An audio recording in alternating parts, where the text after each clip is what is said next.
വെല്ലുവിളികളെയും പ്രതിസന്ധികളെയും പുഞ്ചിരിയോടെ നേരിട്ട കേരള രാഷ്ട്രീയത്തിലെ അപൂർവ വ്യക്തിത്വമാണ് കെ കരുണാകരൻ എന്ന് AICC അംഗം അഡ്വക്കേറ്റ് EM അഗസ്തി. കെ കരുണാകരന്റെ 15ാം ചരമവാർഷികത്തോടനുബന്ധിച്ച് കോൺഗ്രസ് കട്ടപ്പന മണ്ഡലം കമ്മിറ്റി സംഘടിപ്പിച്ച അനുസ്മരണ സമ്മേളനം ഉദ്ഘാടനം ചെയ്ത് സംസാരിക്കുകയായിരുന്നു അദ്ദേഹം.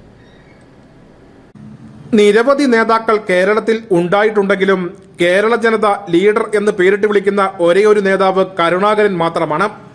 കേരളത്തിന്റെ ഭാവി മുൻകൂട്ടി കണ്ടുകൊണ്ടുള്ള നിരവധി പദ്ധതികൾ നടപ്പിലാക്കിയ ഭരണാധികാരിയായിരുന്നു ലീഡറെന്നും EM അഗസ്തി പറഞ്ഞു. ഏത് പ്രതിസന്ധിയിലും കൂടെ നിൽക്കാനും ആത്മധൈര്യം പകരാനുമുള്ള ആത്മവിശ്വാസം ഉണ്ടായിരുന്ന ഒരാൾ. ഇന്ദിരാഗാന്ധിയുടെ വിഷമകാലത്ത് കൂടെ നിന്നവരും സ്ഥാനങ്ങൾ കിട്ടിയവരും മികഭൂരിപക്ഷം ആളുകളും തള്ളി പറഞ്ഞപ്പോഴും തനിക്കെല്ലാം നഷ്ടപ്പെടുമെന്ന് അറിഞ്ഞുകൊണ്ട് ഇന്ദിരാഗാന്ധി അടിയുറച്ചു നിന്ന leader.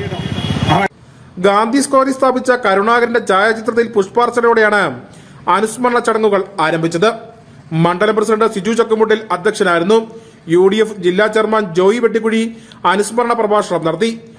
DCC general secretary advocate KJ Benny, block president Thomas Michael, നേതാക്കളായ Shaji Vellamakkal, PS Maridasan, Jose Anikkallinkal, Ruby Venappathottam, KT Jayan, Jessy Benny, Sonia JB, Beena Siby, Sajimol Shaji, Santhosh Olina, Binsy Shinoj, Lissy Johny, Aibimol Rajan, Ponnappan Anchapra, Shajan Abraham, Radhakrishnan Nair, Shajan Abraham, Thankachan Panattu തുടങ്ങിയവർ പങ്കെടുത്തു. News bureau, Kattappana.